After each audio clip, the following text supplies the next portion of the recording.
ప్రార్థన చేసి దాసుని ఎవరు మాట్లాడుతుండగా ఆ మాట మా పిల్లలపై ఉంచుకొని దాసు మరి కొంచెం మీరు మాట్లాడుతున్నారు యేసుక్రీస్తు పరిశుద్ధమైన నామంలో ప్రార్థన చేసి అడిగేట్టుకున్నాము తండ్రి. ఆమేన్.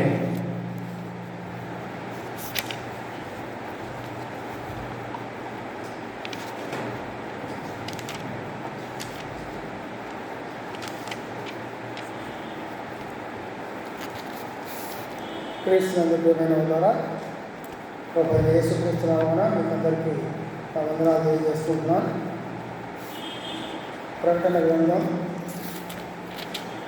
6వ అధ్యాయం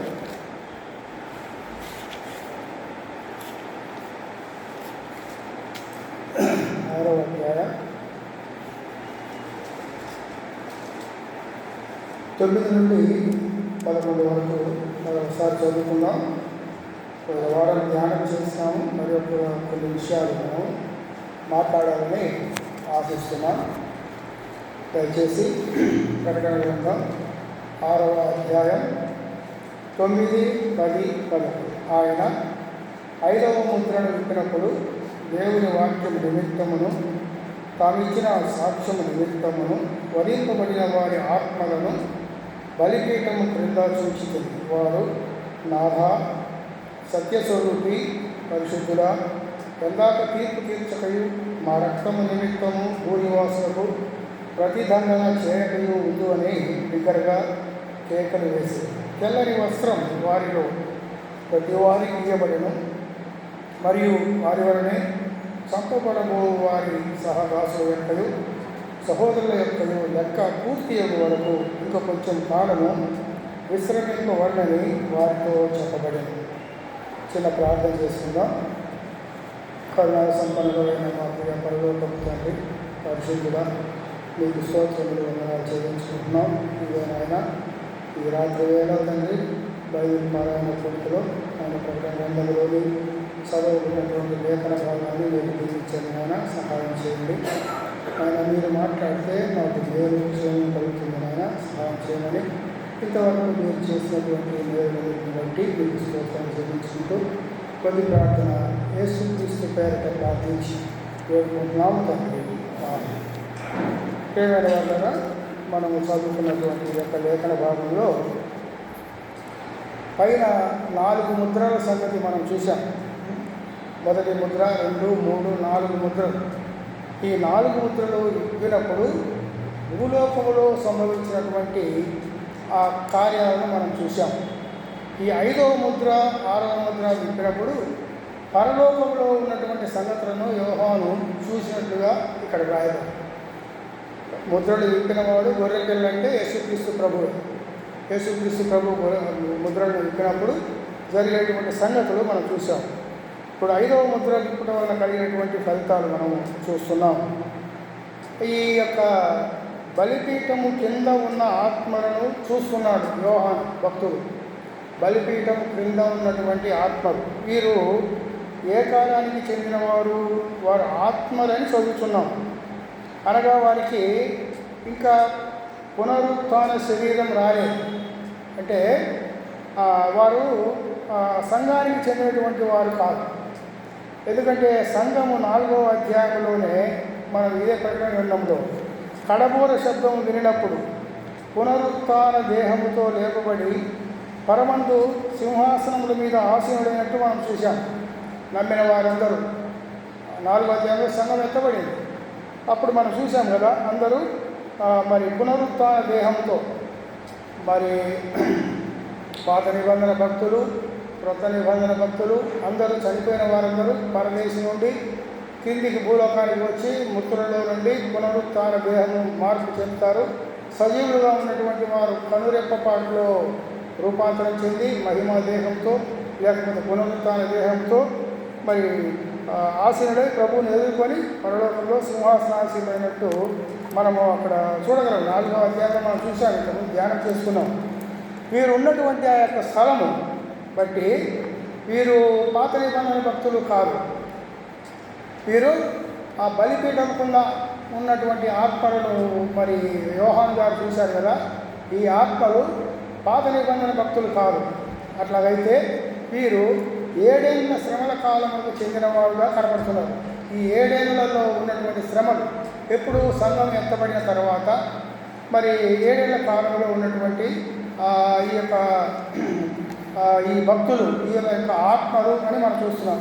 చూడండి, అక్కడే ఒక 20వ అధ్యాయం ప్రకటన గ్రంథం 20వ అధ్యాయం 4వ వచనం చదువుతాను. అంతటా సింహాసనములను సూచితిని, వాటి మీద ఆసీనులై ఉండు వారికి విమర్శ చేయుటకు అధికారం ఇవ్వబడెను. అంటే రాప్చర్ సంఘం ఎత్తబడిన తర్వాత ఎత్తబడినటువంటి వారు ఆ యొక్క సింహాసనముల మీద కూర్చున్న, ఇక్కడ కూడా మనం చూసాము 6వ అధ్యాయంలో కూడా, వారు వాటి మీద ఆసీనులై ఉండు వారికి విమర్శ చేయటానికి అధికారం ఇవ్వబడింది. వారు తీర్పు తీర్చడానికి వారికి అవకాశం ఇవ్వబడింది. మరియు క్రూర మృగమునకైనను దాని ప్రతిమకైనను నమస్కారము చేయక తమ నొసళ్ళ యందు కానీ చేతుల యందు కానీ దాని ముద్ర వేయించుకొనని వారిని యేసు విషయమై తానిచ్చిన సాక్ష్యము నిమిత్తమును దేవుని వాక్యము నిమిత్తమును శిరచ్ఛేదనము చేయబడిన వారి ఆత్మలను సూచితిని అని ఇక్కడ యోహాను భక్తుడే చెప్తున్నాడు. ఇదే ఈ ఆత్మలనే అక్కడ మనకు 6వ అధ్యాయం చూశాం. వారు బ్రతికిన వారై 1000 సంవత్సరములు క్రీస్తుతో కూడా రాజ్యము చేసిరి. ఆ 1000 సంవత్సరములు గడిచే వరకు కడమ మృతులు బ్రతకలేదు. ఇదే మొదటి పునరుత్థానం. ఈ మొదటి పునరుత్థానంలో పాల్గొనవారు ధన్యులు పరిశుద్ధులైనని ఇక్కడ రాయడం. సో ఇప్పుడు ఇక్కడ మనకు చెప్పబడినటువంటి ఈ యొక్క బలిపీఠం కింద ఉన్నటువంటి ఆత్మలు చూస్తే శ్రమల కాలములో భూలోకములో ఉన్నటువంటి వారు ఎవరంటే వారు యూదులు. ఎందుకంటే వారి భాషను బట్టి అది మనకు పోయిన వారం కూడా జ్ఞాపకం చేశాడు. నాథా అనేటువంటి భాష యూదులదే. దానికి రెఫరెన్స్ కూడా మనకు తెలుసు. లూకాసు వార్త 2:29, అపోస్తుల కార్యము 4:24లో యూదులైనటువంటి వారే నాథా అని మొరపెడతారు. మరియు 10వ వచనంలో ఇక్కడే 6:10లో ఉంది కదా, ఏమంటున్నారు? 10వ వచనంలో మా రక్తము నిమిత్తం భూనివాసులకు ప్రతిదండన చేయమని మొరపెడుతున్నారు. ప్రతిదండన చేయమనేది ఎవరంటే పాత నిబంధన భక్తులు. పాత నిబంధనలో ఉన్నటువంటి పాత నిబంధన ధర్మశాస్త్రం ప్రకారం నిర్గమకాండం 21వ అధ్యాయం 23, 24 ఇది కూడా పోయిన వారం మనం జ్ఞాపకం చేసుకున్నాం. అంటే దెబ్బకు దెబ్బ, కంటికి పన్ను, కంటికి కన్ను, ఈ విధంగా అనమాట. అందుకని వీళ్ళు ఏమంటున్నారు? మాకు ప్రతిదండన చేయమని వారు మొరపెడుతున్నారు. కాబట్టి వాళ్ళు యూదులు అని చెప్పి మనకు అర్థమవుతుంది. యూదులు అది శ్రమల కాలంలో ఉన్నటువంటి వారు ఆ యొక్క మృగానికి మృగం యొక్క సంఖ్య అది 666 ముద్ర వేసుకొనకుండా క్రీస్తు విరోధికి వ్యతిరేకంగా ఉన్నటువంటి వారు అని అర్థమవుతుంది. వీరు మరి ప్రతిదండన చేయాలి అంటారు. వీళ్ళు స్టెఫెన్ కూడా పోయిన వారం జ్ఞాపకం చేసుకున్నాం. స్టెఫెన్ వలె ప్రభువా వారి మీద ఈ పాపం మోపకము అని చెప్పగలిగినటువంటి అనుభవానికి వాళ్ళు ఇంకా రాలే.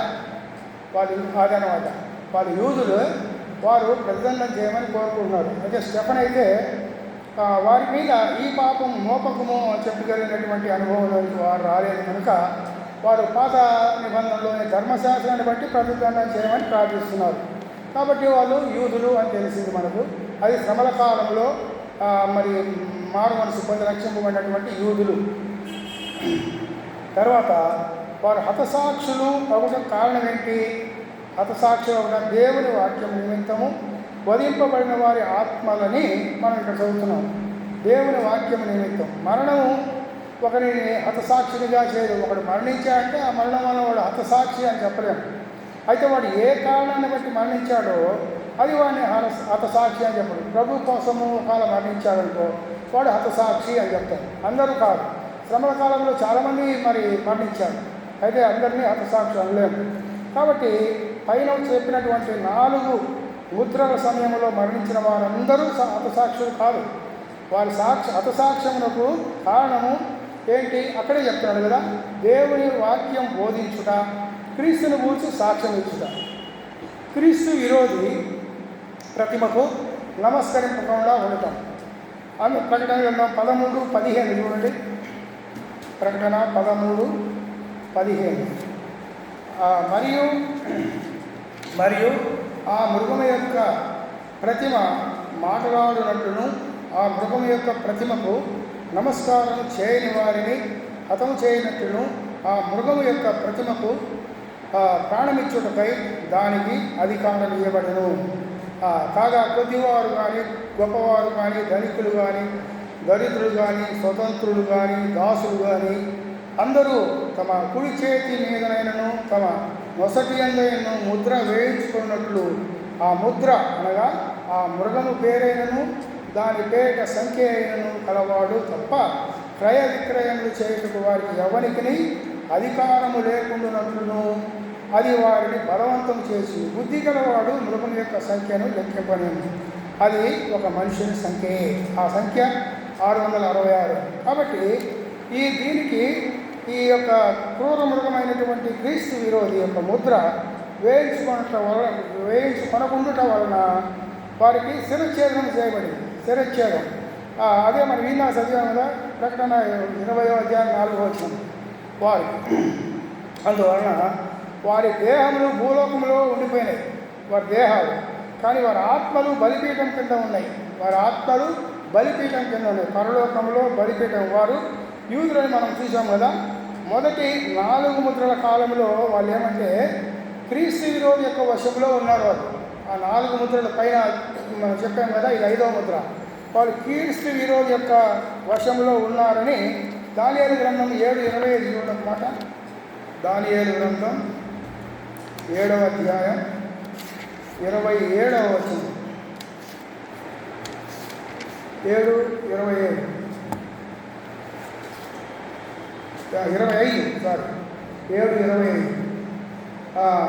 రాజు మహోన్నతునికి విరోధంగా మాట్లాడుచు మహోన్నతుని భక్తులను నలుగొట్టును. అతడు పండుగ కాలములను న్యాయ పద్ధతులను నివారణ చేయకూరుకును. వారు ఒక కాలములు అర్ధకాలము అతని వశమున ఉంచబడుదురు. చూసారా, ఎవరు? క్రీస్తు విరోధి యొక్క వశమున ఉంచబడుదురు అని ఇక్కడ మనకు తేటగా కనపడతారు. కాబట్టి వారి వశంలో ఉన్నటువంటి వారు. కానీ అతడు తన ప్రతిమను దేవాలయంలో పెట్టి క్రీస్తు విరోధి ఏమంటాడు?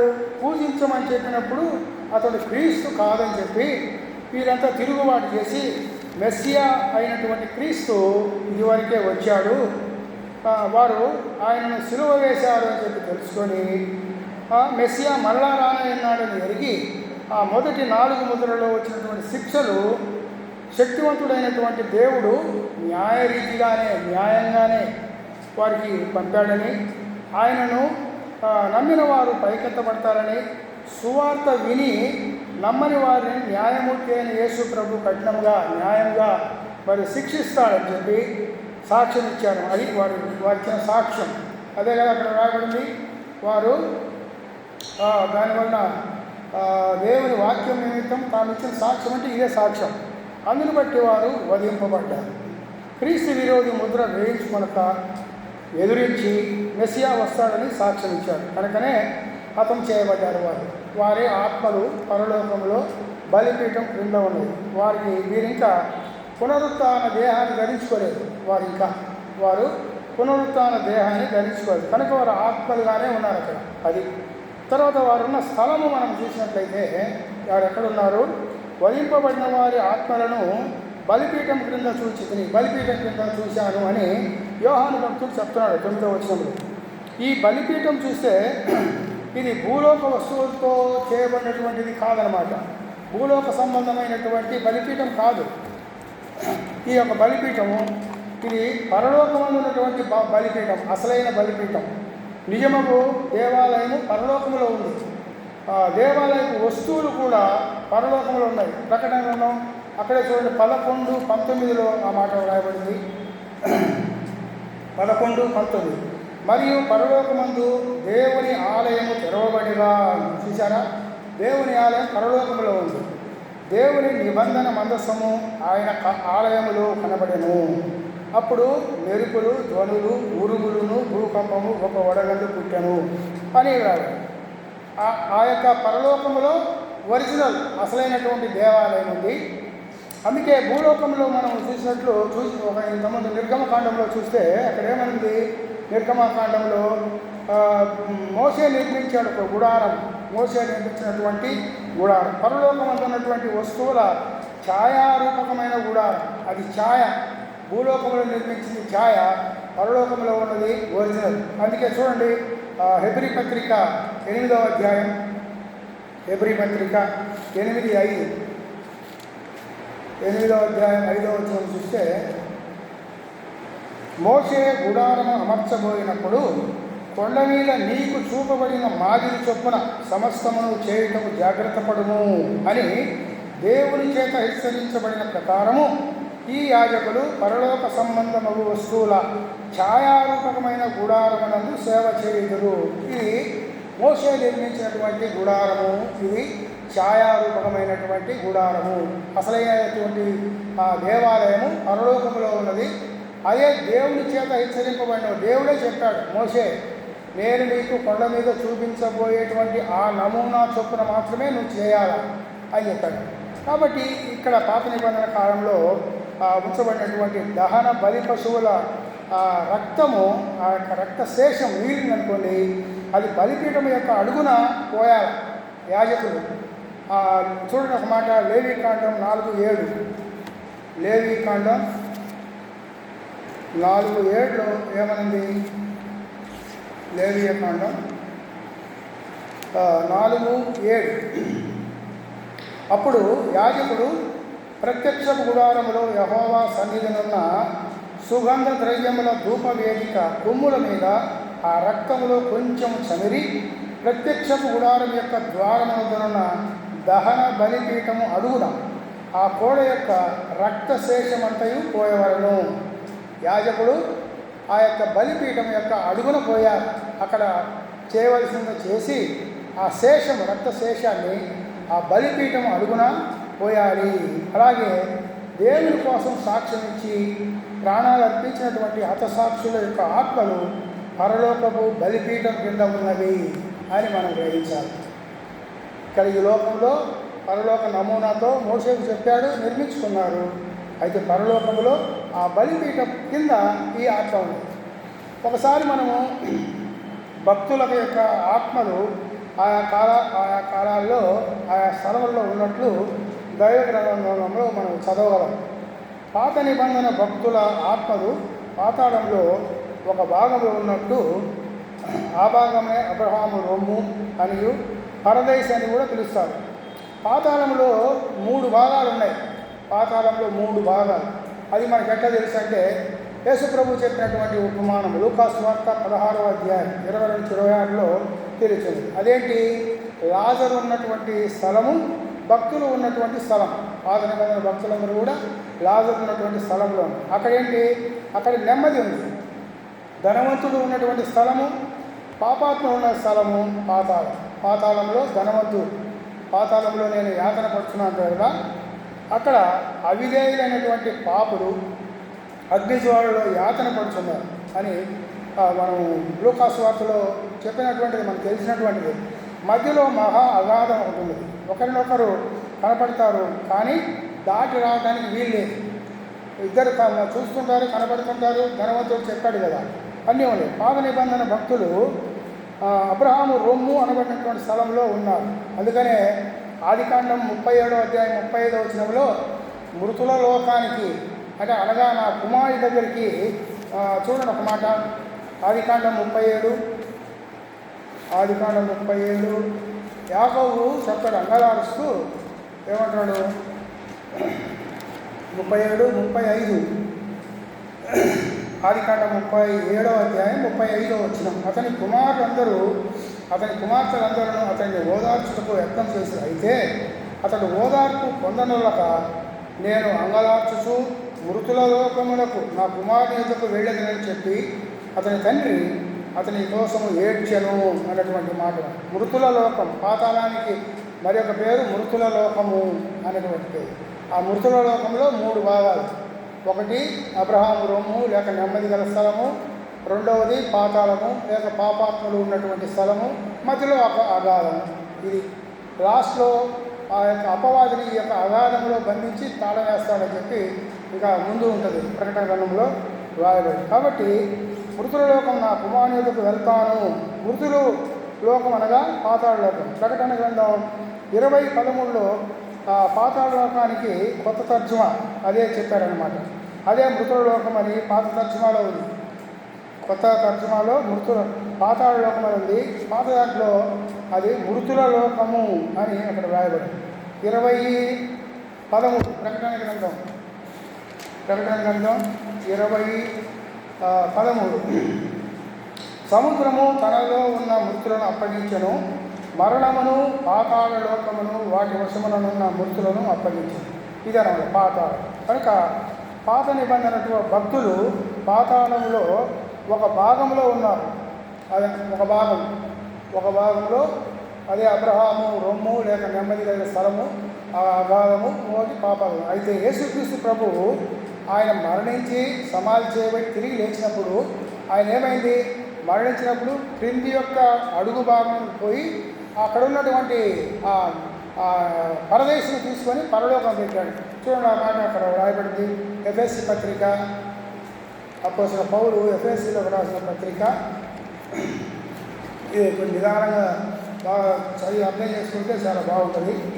4వ అధ్యాయం, ఎఫ్ఎస్సి పత్రిక 4వ అధ్యాయం 9 ప్రకారం 9వ వచనం చూడండి. ఆరోహణమాయనగా ఆయన భూమి యొక్క క్రింది భాగములకు దిగినది. అర్థం చేసుకున్నది కదా. దిగినవాడు తానే సమస్తమును నింపునట్లు ఆకాశ మండలములన్నిటికంటే, ఆకాశ మండలము అని మండలములన్నిటికంటే అంటే ఆకాశాలు 1, 2, 3 అట్లా ఉన్నాయన్నమాట. మూడవ ఆకాశంలో పెట్టాడని తర్వాత మరి పైకి ఆరోహణమైన వాడునై ఉన్నాడు. చూసారా, ఆయన ఏమన్నాడు అక్కడ 7వ వచనంలో ఎఫ్ఎస్సి 4:7 అయితే మనలో ప్రతివానికి క్రీస్తు అనుగ్రహించే వరం యొక్క పరిమాణం చొప్పున కృప ఇవ్వబడును. అందుచేత ఆయన ఆరోహణము అయినప్పుడు చెరగా పట్టుకొని పోయి మనుషులకు ఈవులను అనుగ్రహించనని చెప్పబడినది. అది చెరగా అంటే అదే పాత నిబంధన భక్తులు ఉన్నటువంటి ఆ నెమ్మది గల స్థలము లేక అబ్రహాము రొమ్ము, ఆ పరదేశము. ఆయన ఇక్కడ చూసినప్పుడు మనము భూమి యొక్క క్రింది భాగములకు అనగా పాతాళంలోనికి దిగను అనేటువంటి అక్కడ 10వ వచనంలో ఏమనింది ఉన్నట్లు దిగిన క్రీస్తు తానే సమస్తము నింపునట్టు ఆకాశ మండలములన్నిటికంటే మరిపైకి ఆరోహణమైంది. ఆకాశ మండలములకు అన్నిటికంటే అంటే ఏంటో వచ్చినట్టు చెరగా పట్టుకొని పోయి మనుషులకు ఈవులను అనుగ్రహించాను. అంటే పాత నిబంధన భక్తులను పట్టుకొని పోయి పరదేశంలో ఉంచి పరిశుద్ధాత్మను పంపించాడు. పరిశుద్ధాత్మను ఆయన పంపించినట్టుగా చూస్తాం. అంతవరకు మరి యోహాను సువార్త 3:13 ప్రకారము పరమునికి ఎక్కిన వాడెవడు, ఆయన పునరుత్థానమైనవాడు ఎవడు పరలోకానికి పోలేదన్నమాట. ఒక మాట చూడండి,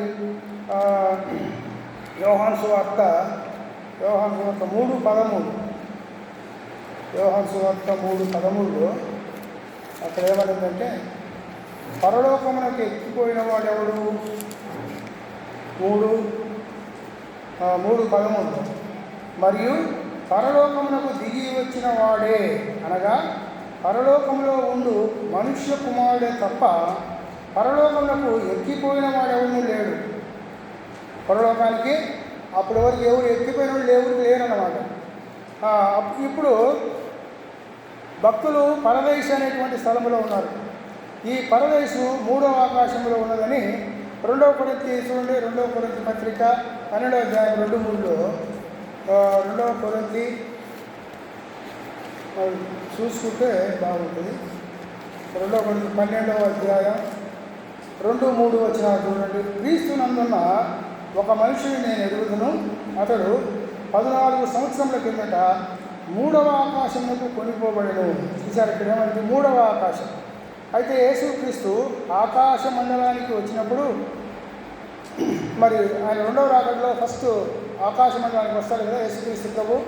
వచ్చినప్పుడు ఆయన మహిమాదేశంతో పరదేశంలో ఉన్నటువంటి ఆత్మలు ఆయన పునరుత్థానమైనప్పుడు కింద ఉన్నటువంటి పాత నిబంధన భక్తులను తీసుకొని పోయి పరదేశంలో పెట్టాడు.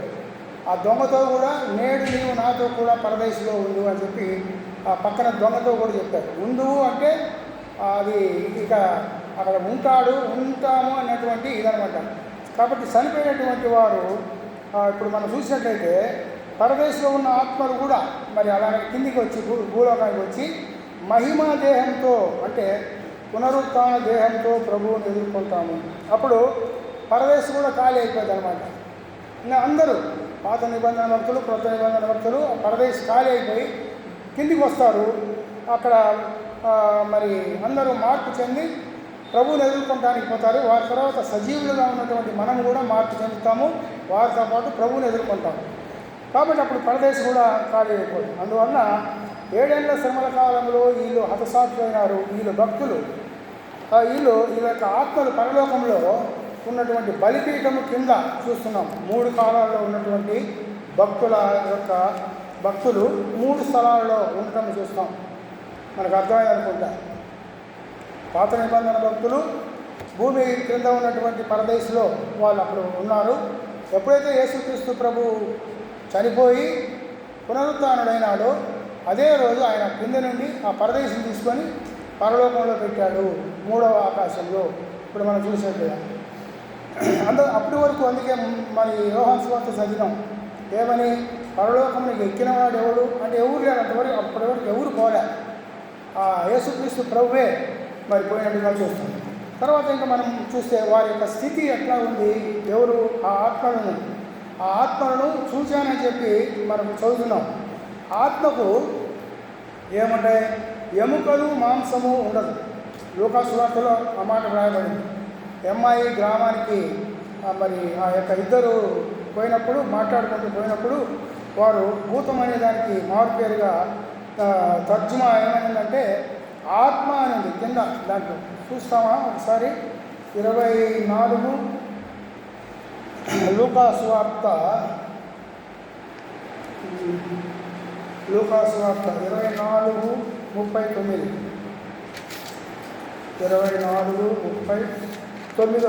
39 ఏమనింది?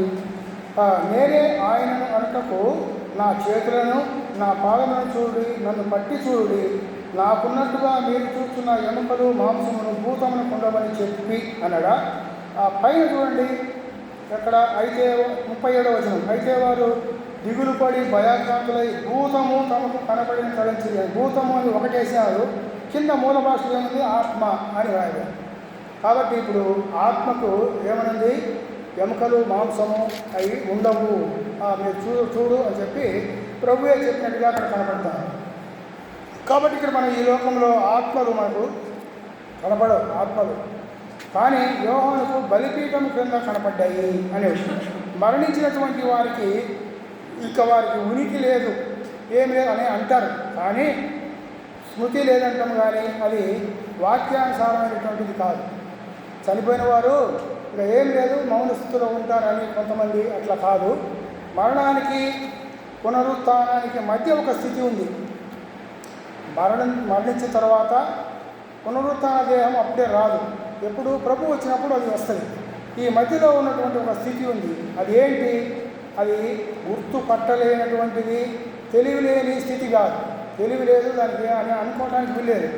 కానీ పునరుత్థాన స్థితి కంటే చాలా తక్కువైంది, అంతకంటే కొద్ది తక్కువైనటువంటిదే మధ్యలో ఉన్నటువంటి ఒక స్థితి ఉంటుంది. పాత నిబంధన మరణం అన్నది మానవుణ్ణి శూన్యములో ఉంచినని ఎంత చెప్పినా కానీ కొత్త నిబంధన వాక్యమందు మరణమైన వారు కొంత మతి, కొంత తెలివి గలవారంటే రుజువులు ఉన్నాయి. కాబట్టి చనిపోయిన తర్వాత పునరుత్థాన దేహం ధరించుకోకముందు ఒక స్థితిలో ఉంటారు. వారికి అన్నీ తెలుస్తాయి. దానికి మనకు ఉదాహరణకు లూకాసు వార్త 16వ అధ్యాయం చూస్తే ప్రభు ఏమన్నాడు? ధనవంతుడు లాజరు కథ చెప్పాడు కదా. దాంట్లో చనిపోయినటువంటి సజ్జనులు కానీ దుర్జనులు కానీ కేవలం మాయాస్వరూపులు గల శూన్యులు మాత్రం కాదు, ఏమి లేదు వాళ్ళ కాడ అంటానికి ఏమాత్రం వీలు లేదు. ఎందుకంటే ధనవంతుడు ఏమని చేస్తున్నాడు? తన సహోదరుల గురించి ఆలోచిస్తున్నాడు. చెప్పాడు కదా, అయా నాకు 7 సహోదరులు ఉన్నారు. ఇంకేమంటే కనులుండి చూస్తున్నాడు. అక్కడ ఆ యొక్క స్థితి నేను చెప్తున్నా. చెవులుండి వింటున్నాడు, నోరుండి కూడా మాట్లాడుతున్నాడు. తన బాధ తనకు అర్థమవుతున్నది. ఇట్లుంటే మరణించిన వారు ఏమి తెలియకుండా ఉంటారని చెప్పడం అది తప్పే కదా. మరణించిన వారు ఈ విధంగా మాట్లాడగలరు అని ఇక్కడ మనకు కొత్త నిబంధనలో లూకా సువార్త 23:43లో ఏమన్నది? ఇంతకుముందు జ్ఞాపకం చేశాను. నేడు నీవు నాతో కూడా పరదేశంలో ఉందని దొంగతో యేసుప్రభు చెప్పాడు కదా. వారిద్దరూ పరలోకానికి పోయిన తర్వాత ఇక ఏమి లేనట్టుగా ఉండరన్నమాట. ఒకరినొకరు గుర్తుపట్టలేని శూన్యత మరి స్థితిలోకి వెళ్ళలేదు. నాతో కూడా ఉండు అని అన్నాడంటే ఉంటారు అని దాని అర్థం. వారిద్దరు సంభాషణ సహవాసం ఉన్నదని చెప్పి కూడా మనకు అర్థమవుతా ఉంది. మరి ఒకరినొకరు గుర్తుపట్టలేని స్థితిలో ఉన్నట్టయితే నాతో కూడా ఉంది అని చెప్పట్లో అసలు అర్థమే లేదు. కనుక వారు గుర్తించుకోగలిగే స్థితిలో ఉన్నారు అని మనకు గ్రాహ్యమవుతుంది. ఎప్పుడు చనిపోయిన తర్వాత మహిమా స్వరూపము లేక పునరుత్థాన దేహం ధరించుకోక ముందు అన్నీ వారికి తెలుస్తాయి. అంటే పునరుత్థాన దేహం కంటే కొంచెం తక్కువ ఉంటుంది. అలాగే ఈ భాగంలో ఏమనుందంటే కేకలు వేసినటువంటి పరిశుద్ధులు కేకలు వేస్తున్నారు. వధింపబడినటువంటి వారికి ఇంకా పునరుత్థానం జరగలే.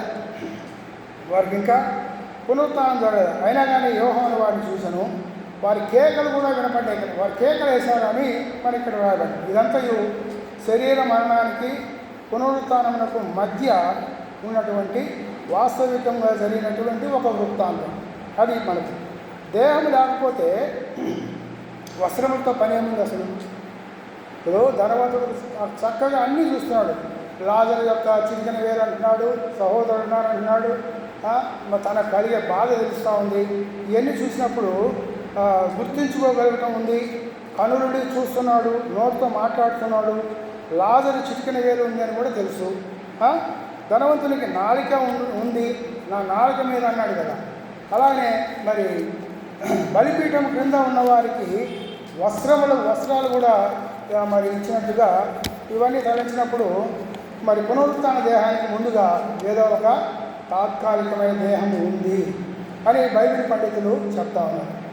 లూకా సువార్త ఒక ఎగ్జాంపుల్.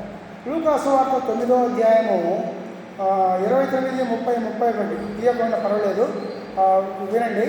అక్కడ యేసు ప్రభు రూపాంతరం చెందినప్పుడు మోషే ఏలియాలు కనపడ్డారు. ఇద్దరు కనపడ్డారు కదా.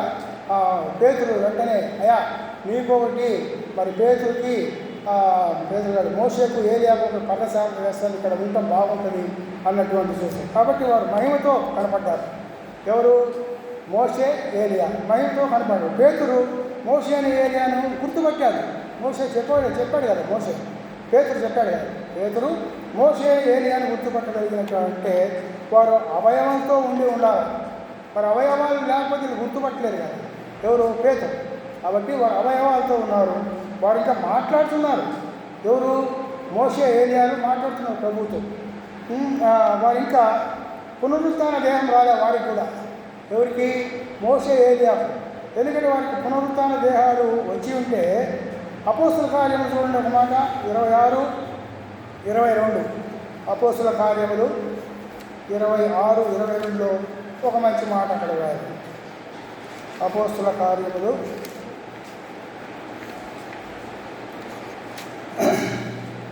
26వ అధ్యాయం చాలా ముఖ్యమైనటువంటి పాఠం ఇది. 26, 22 వచ్చింది. 26, 22. అయినను నేను దేవుని వలన సహాయం పొంది నేటి వరకు నిలిచి ఉంటిని. క్రీస్తు శ్రమపడి మృతుల పునరుత్థానము పొందువారిలో మొదటి వాడవుట చేత అని చూసారా. మృతుల పునరుత్థానం చెందింది యేసుక్రీస్తు ప్రభు ఒక్కరే. అంతకుముందు ఇంకా ఎవరు చెందలేదన్నమాట. కాబట్టి ఇక్కడ మోషే ఏలియా కూడా పునరుత్థాన దేహాలు ధరించుకొని లేరు అని ఇక్కడ మనకు గ్రాహ్యమవుతాము. యేసుక్రీస్తు మృతుల పునరుత్థానం పొందిన వాళ్ళు మొదటివాడు అంటానికి కూడా వీలు లేదు, ఒకవేళ వాళ్ళు పొంది ఉంటే. కాబట్టి వారు క్రీస్తు పునరుత్థానానికి ముందే కనపడ్డారు కదా. అయితే వారు ఆకారంతో కనపడ్డారు. మళ్ళా వారికి అన్నీ కనపడతా ఉన్నాయి. ధనవంతుడు ఎలాగైతే చెప్తున్నాడు లాజరు చిటికిన వేలు నా నాలుక అని చెప్తున్నాడు కదా. అట్లా అలాగనే బలిపీఠం ఉన్నటువంటి ఆత్మలకు కూడా ఒక ఆకారం ఉంది. ఆ ఆత్మలకు కూడా అదేంటంటే ఆ ఆకారం ఉండాలంటే ఏంటి? అవయవాలు ఉండాలి. అవయవాలు ఉంటే శరీరం కూడా ఉండాలి వారికి కదా. పునరుత్థానం అప్పటికి ఇంకా జరగలేదు, వారికి ఇంకా పునరుత్థానం జరగలేదు. 1000 ఏళ్ళ పరిపాలన తర్వాతనే వారికి ఇంకా పునరుత్థానం జరిగేది. మధ్యస్థ శరీరం అది తాత్కాలికమైనటువంటి ఒక శరీరం. పునరుత్థాన శరీరము బలమైనది, అది ఘనమైనది. పునరుత్థాన శరీరం అంతం వరకు ఉండేది అన్నమాట. ఈ శరీరము తాత్కాలికమైనదని మనము తలస్తున్నాము అని ఇక్కడ రాయబడింది. తర్వాత ఇంకా వారు పెట్టినటువంటి కేకలు ఉంటున్నాయి. వారు వేసిన కేకలు భూమిలో నుండి హేబేలు రక్తం మొరపెట్టినట్టు కాదు, వారు వాస్తవంగానే కేకేశారు. నాథా, ఎందాక తీర్చక మా రక్తము నిమిత్తం భూనివాసులకు ప్రతిదండ చేయకుంటామని బిగ్గరగా కేకలు వేశారు. కేకలు ఇచ్చినటువంటి ప్రత్యుత్తరం ఏంటి? దేవుడు తనకు నమ్మకస్తులైనటువంటి దాసుల మొర వినకుండా మానడు, తప్పకుండా వింటాడని. దాసుల మొర వినేవాడు. వారి క్షేమం, ఆదరణ, విశ్రాంతి, సరి అయినటువంటి జ్ఞానం వారికి కలిగించినప్పుడు నిత్యము లక్ష్యం ఉంచుతాడు. వారి మీద ఒక మనసు పెట్టాడు, లక్ష్యం ఉంచుతాడు యేసుక్రీస్తు ప్రభు. ఆయన వారిలో ప్రతివానికి అక్కడ ఉన్నటువంటిది తెల్లని వస్త్రం ఇచ్చాడు, తెల్లని వస్త్రాలు ఇచ్చాడు. ఒకవేళ వారు నిర్జీవులై ఒక నీడను పోలి ఉనికి ఏమాత్రము లేకుండా ఉన్నట్టే అనుకోవాలి. వారి వస్త్రాలు తీసుకుంటారా? వారికి ఎందుకేం కాదు. వారు నిర్జీవంగా ఉండి ఒకవేళ ఉన్నట్టయితే వారికి వస్త్రాలు అక్కర్లేదు, తీసుకోలేరు. ఉనికి గలవి మాత్రమే వారు తీసుకుంటున్నారు అన్నటువంటి మాట ఇక్కడ. వస్త్రాలు ధరించాలంటే శరీరం ఉండాలి కదా, అంతే. పౌలు చెప్పినట్లు ప్రభు పిల్లలము మనమైతే పిల్లలు దేహం విడిచి ప్రభు వద్దకు వెళుతున్నాము అన్నాడు. 2 కొరింథీ 5:8. 2 కొరింథీ 5:8లో ఆ మాట రాయబడింది. ఇట్లు ధైర్యం కలిగి ఈ దేహమును విడిచిపెట్టి ప్రభువులతో నివసించుటకు ఇష్టపడుచున్నాము అని అక్కడ రాదు. అయితే పునరుత్థాన దినమందే వారికి దేహాలు ఇయ్యబడతాయి. ఈ మధ్య ఏమైనా శరీరం ఉన్నదా అంటే శరీరం ఉంది. శరీరం లేనట్లయితే వస్త్రాలు ఎందుకు? వారికి వస్త్రాలు అవసరం లేదు. దీన్ని బట్టి ఆలోచిస్తే ఏమనిందంటే, లోకం విడిచిన తర్వాత ప్రభు పిల్లలు పునరుత్థాన శరీరం పొందుటకు ఈ మధ్య ఏదో ఒక శరీరం ఉన్నట్టు గ్రాహ్యమవుతున్నది. ధనవంతుడు లాజరు సందర్భంలో మనం చూసాము కదా, సందర్భంలో మరియు తెల్లని వస్త్రములు దేవుడు వారికి ఇచ్చాడు ఒక్కొక్కడికి. వారి సాక్ష్యం సత్యమని దాన్ని ఆమోదించి అంగీకరించినట్టు గుర్తు. వారు నీతిమంతులంటూ కూడా అది గుర్తుగా ఉన్నట్టుగా కనపడతాము. తర్వాత రెండోది మనం చూసినట్టయితే అక్కడే వారి వలె చంపబడబో వారి కొరకు ఇంకా కొంచెము విశ్రమింపబడని వారితో చెప్పాం. కొంచెం మీరు విశ్రాంతి పొందండి. చూడండి 6వ అధ్యాయం 11వ వచనంలో కదా, తెల్లని వస్త్రములు 11వ వచనం, వారి ప్రతివానికి ఇవ్వబడును మరియు వారి వలనే చంపబడి వారి సహదాసుల యొక్క సహోదరుల యొక్క లెక్క పూర్తి అయ్యే వరకు ఇంకా కొంచెం కాలము విశ్రమింపవాలని వారితో చెప్పాను. కాబట్టి వారితో చెప్పారు. వినలేనటువంటి లేకపోతే బూడిద బుగ్గి అయినటువంటి అయితే అట్టి వారికి ఎట్లా చెప్తాడు? వాళ్ళు ఏమి ఆహారం లేని వాళ్ళు అయితే చెప్పలేడు కదా. దేవుడు చెవిటి వారితో చెప్తాడా? ఏమన్నా చెప్పలేడు కదా. అలాగనే అట్టి వారికి ఆయన ఎలాగ ఆదరణ పలుకుతాడు? వినలేని వాళ్ళతో చెప్పలేడు కదా. వాగ్దత్తము ఇవ్వగలడు. ఎట్లా ఇస్తాడు? ఆయన వాగ్దానం చేస్తాడు, కొద్దిగా ఆగండి అని చెప్పినట్టుగా. కనుక బలిపీఠం కింద ఉన్న ఆత్మలు వినదగినటువంటి వారు. మరియు విశ్రమించుడి అని చెప్పాడు. విశ్రాంతి తీసుకోండి అని చెప్పాడు. ఏమి తెలియని వారు విశ్రాంతి ఎట్లా తీసుకుంటారు? తీసుకోలేరు కదా. తెలిసిన వారే విశ్రమించగలరు. మరి ఇక్కడే ప్రకటన గ్రంథం 14:13 చూడండి. 14:13లో 14 ఇప్పటి నుండి ప్రభువునందు మృతులు ధన్యులని వ్రాయమని పరలోకము నుండి ఒక స్వరం చెప్పగా నిజమే, వారు తమ ప్రయాసములు మాని విశ్రాంతి పొందుదురు. విశ్రాంతి వీరికి చెప్తాడు దేవుడు ప్రభు అని. కొంతసేపు విశ్రాంతి తీసుకోండి, వారి క్రియలు వారి వెంట పోవునని ఆత్మ చెప్పుతున్నాడు అని. కాబట్టి వారు విశ్రాంతి తీసుకోండి అంటే వారికి ఒక శరీరం ఉంది. పునరుత్థాన దేహం రాలేదు, కానీ మధ్యలో ఉన్నటువంటి ఒక దేహం ఉంది. ఆఖరిగా ఒక మాట చూడండి, యెషయా గ్రంథం 57వ అధ్యాయం యెషయా గ్రంథం 57వ అధ్యాయం 1-2, 57:1-2. నీతిమంతులు నశించుట చూచి ఎవరునూ దానిని మనస్సున పెట్టరు. భక్తులైన వారు తీసుకొని పోబడుతున్నారు. కీడు చూడకుండా నీతిమంతులు కొనిపోబడుతున్నారని ఒకనికి తోచదు. ఒకనికి ఎవరు కూడా అంటే ఒకరికి కూడా తోచదు. వారు విశ్రాంతిలో ప్రవేశిస్తున్నారు. తమకు సూటిగానున్న మార్గమున నడుచువారు తమ పడకల మీద పడుండి విశ్రమించుతున్నారు. చూసారా యొక్క ఈ 2 మాటల్లో నీతిమంతులు నశించు చూచి ఎవరు దాన్ని మనసున పెట్టరు. భక్తులైన వారు తీసుకొని పోబడుతున్నారు. కీడు చూడకుండా నీతిమంతులు కొనుక్కోబడుతున్నారని ఒకనికి తోచదు. వారు విశ్రాంతిలో ప్రవేశించుతున్నారు. ఇదంతా చనిపోయిన వారి గురించే చెప్తున్నాడు. తమకు సూటిగా ఉన్న మార్గంలో నడుచువారు తమ పడకల మీద పరుండి విశ్రమిస్తున్నారు అని. కాబట్టి ప్రేమైన వారు ఆ యొక్క ఆత్మలకు ఒక శరీరం ఉంది అని మనం గుర్తెరగాలి. దేవుడు ఈ వాక్యము దీవించిన తర్వాత మనకు 6వ ముద్రను గురించి